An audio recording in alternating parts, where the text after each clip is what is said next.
Este es uno de los primeros encuentros que se está realizando sobre la temática de educación intercultural bilingüe.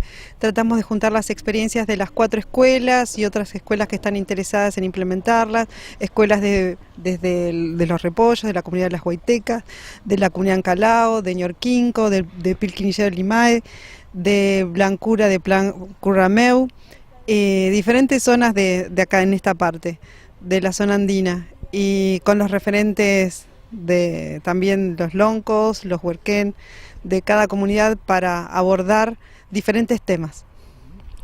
¿Cuáles serían esos temas, por lo menos que estarían en esta primera agenda? El convenio marco del programa EIB, la presentación de la UNEUFOYE, el protocolo de presentación, que ojalá lo podamos tener para este año, y la currícula. Bueno, Lamien, de alguna manera es como relevante, ¿no?, este tipo de encuentro que se da teniendo en cuenta o pensando el ciclo lectivo 2019.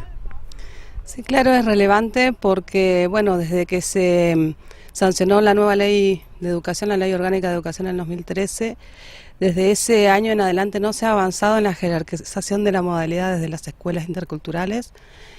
Hay bastantes irregularidades en los nombramientos de los docentes. El Consejo de Educación o el Ministerio de Educación está haciendo la vista gorda en ese aspecto. Por eso es bueno que tengamos estas instancias de Traún para debatir cuáles son las políticas educativas interculturales que va a llevar el pueblo mapuche aquí en Río Negro, ¿no? Bueno, hay muchas cosas, seguramente, ¿no?, cosas que son importantes en el avance de la aplicación, ¿no?, del programa, pero algunas también a corregir o por lo menos a modificar. Sí, claro, este es un proceso que lo hemos empezado de cero, en un momento que había un vacío legal, y sin embargo las comunidades, el CODES y la coordinadora, de alguna forma las fuimos sobrellevando. Y las experiencias de escuelas interculturales que hay hoy en la provincia fueron todas hechas a pulmón, por así decirlo. Este es un momento político en el que el Estado debe reconocer la educación intercultural al mismo nivel que la educación huinca. Entonces es un momento muy propicio, muy importante para que las comunidades podamos exigir el derecho a la educación intercultural, que no solamente de las comunidades, sino de los estudiantes en general, sean mapuches y no mapuches. Entonces está en nosotros poder exigirlo con nuestro trabajo y con el ejemplo que hemos dado a los maestros interculturales, tantos años sumamente relegados en cuestión de derechos en todos estos años que hemos estado trabajando.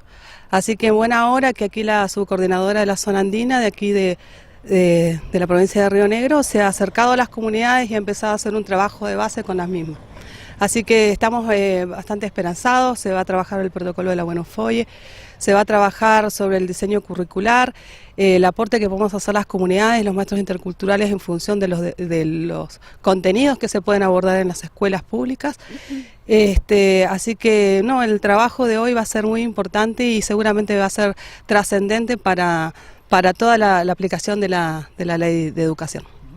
Lamien Karina, bueno, ¿cuál es la expectativa, ¿no?, teniendo en cuenta el planteo que han hecho?